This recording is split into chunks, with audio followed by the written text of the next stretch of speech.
They knew the outcome of the election already. They knew we were taking power. They passed an omnibus bill, but they decided not to do the rising of the debt ceiling, even though they thought people should just raise it cleanly.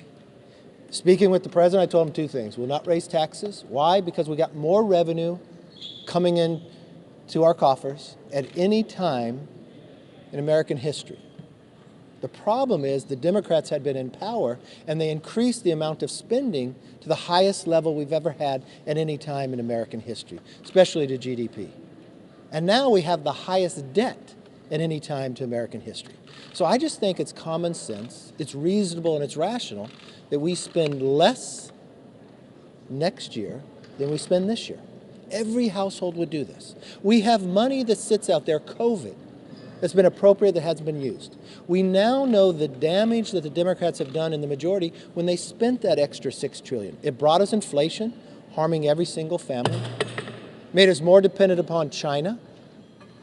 It created 3 of the largest 4 bank failures in American history in the last couple months. We cannot continue down this path. But the president waited 97 days, not even to talk to me. He could have spoken to me and said we were wrong on other angles, but he didn't. And now we're 8 days away from Biden having a default. I don't want that to happen. That's why the Republicans in the House in April lifted the debt ceiling with common sense, sensible things.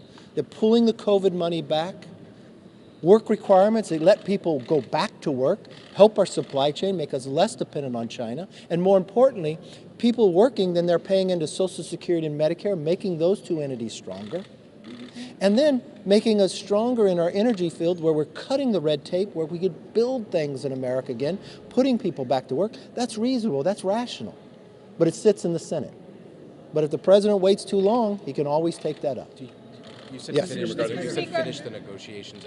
Has there been appreciable progress over the last Look, 24 hours? there's differences. We know where it's at. You have to spend less than you spent last year. That's not that difficult to do. But in Washington, somehow, that is a problem. They have increased spending with the Democrats in the majority on discretionary spending by more than 33%. No household's been able to afford to do that. We can find waste, we can eliminate that. The president eliminated a lot of places that we can't talk about, so I got a short area to do it, but we found a reasonable way to do it. So it's not that, look, I think we can make progress today. I'm hoping that we can make progress. Mr. Speaker, what do you say to those who believe you can't get to yes because so many members of your conference won't accept anything less than the bill you've already passed? They're wrong. You know, you underestimated me the whole time. The one thing you should learn from me, I will never give up for the American people. Those are the people I'm looking at. Can we get to yes? Yes. We passed a bill. With no Democrats. You need a bipartisan bill now. Can you get to yes on a deal that will take Democrats? Thank you, because you just identified the problem. No Democrats. So every Democrat voted against raising the debt ceiling. Nothing has happened in the Senate. I'm not a senator. I don't control the Senate. Why didn't they pass something? The president, he didn't talk to us for 97 days. So don't blame me for reaching out to the Democrats, for begging the president to meet with me or trying to find it. And don't blame us, Republicans, when we put a reasonable bill together that we actually took Democrats' ideas. So when we put spending for government and increase it 1% each year to cap it, so the slow growth of government, so the economy can catch up, that was a Democrat idea.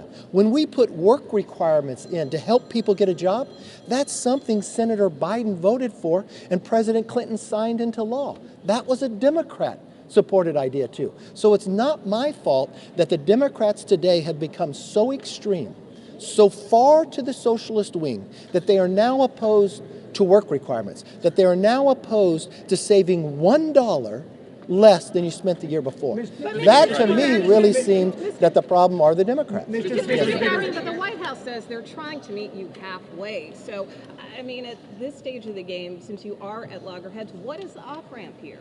Look, the off-ramp here is to solve the problem, to spend less than we spent last year. That's not that difficult.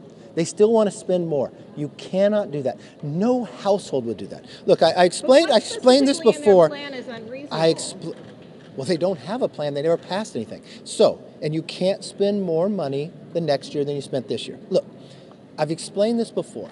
A debt ceiling, so the American people understand, is having a credit card. You raised and you hit the limit. So year after year, you just kept raising the limit. So you're paying more interest. So now in America, 17 cents out of every dollar comes in just goes to interest. But now you owe so much on your credit card. You have to pay it. But you owe more than you make in the entire year. So now for America, we owe more on our debt than our whole economy is worth, 20% more. So should you just raise the debt limit, or should you literally think, let's eliminate some waste? If we had spent money, billions of dollars, for a pandemic that money has sat there for 2 years, pull it back. If we can have a provision to help people find jobs, let's do that. If we can find a way that cut red tape to let people go back and build things in America and make us energy independent and not beholden to China, let's do that. That's all we're asking. We're being reasonable. Yes. The fact that you're going to need Democratic votes, probably in the House, definitely in the Senate. You have a Democrat in the White House. Why not offer a single concession beyond saying we're not going to default? We've offered a lot of concessions. The cap on the spending is a Democrat idea. The work requirement was a Democrat idea. I can't help it if the Democrats have become so extreme and now is a party of Bernie Sanders than the party where Joe Biden was elected. Joe Biden is the president of the United States. He is the head Democrat. But if AOC and Bernie Sanders is going to run their party, that's not my fault. I'm not even sure Bernie Sanders is a registered Democrat. Speaker, if the president does not agree to exactly what you want, are you willing to blow past this? Okay, first of all, your premise of your question is all wrong. When have I ever said you have to agree to 100% of what I want? All I've ever said to the president from February 1st, let's talk. There's only a couple things I will not do, Mr. President. I will not raise taxes. Why? Because we are bringing more revenue in, even to the GDP, not just to the 50-year average, but the history of America. Only 2 other times have we brought in 20% of the GDP, 1944 and 2000. I will not put a clean debt ceiling on the floor. Why? Because we've spent more than we've ever spent before and we have the highest debt than we ever had before. I just don't think that's right. But no, let me finish the question. And then I said to the president, but everything else is on the table. For 97 days, he wouldn't talk to me. So we passed the bill. We're not getting everything in our bill. I'm negotiating with the president. We passed a bill that raised the debt ceiling. If I did what you're saying, we wouldn't be talking. But I sit and I'm sitting and sending our negotiation team down with theirs, their team is highly respected on both sides of the aisle. They know this House and Senate well, and I know together. And maybe you discounted me too. I didn't win Speaker on the first vote. It took 15 rounds. And you know what? I think we're stronger for it. And it's probably we didn't solve this problem on the first negotiation, but it took us 97 days. I firmly believe that we'll be able to get there. Yes, sir. Your negotiators yesterday said that the concession Democrats were getting was to raise the debt ceiling. So within the room there, what concession are you willing to give in order to save the economy? I'm willing to make America stronger, to curb inflation, less dependency on China, and spend less than we spent the year before. Because you know what? When we're elected, the power is loaned to us from the American public. Who's representing them? It's not my responsibility to represent the socialist wing of the Democratic Party. If the Democrat socialist wing and Bernie Sanders cared so much, they would have passed the bill. They would have done something on the border. It is not my fault they won't take action.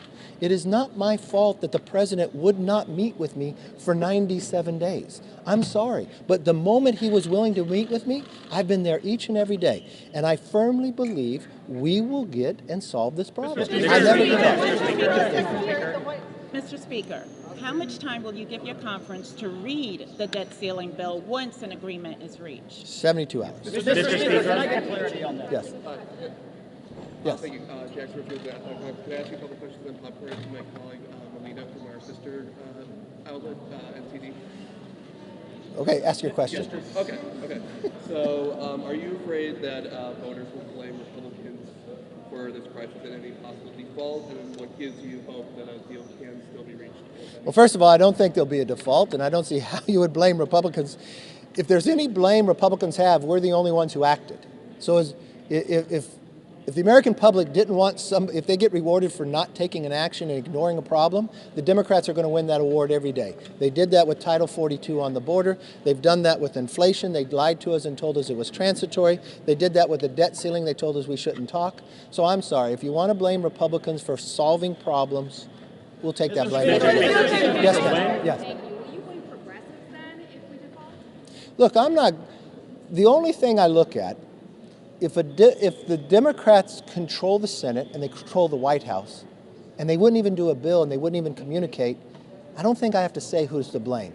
If the Republicans have passed a bill that raised the debt ceiling, did it in a responsible, sensible way, I think the American public understand that.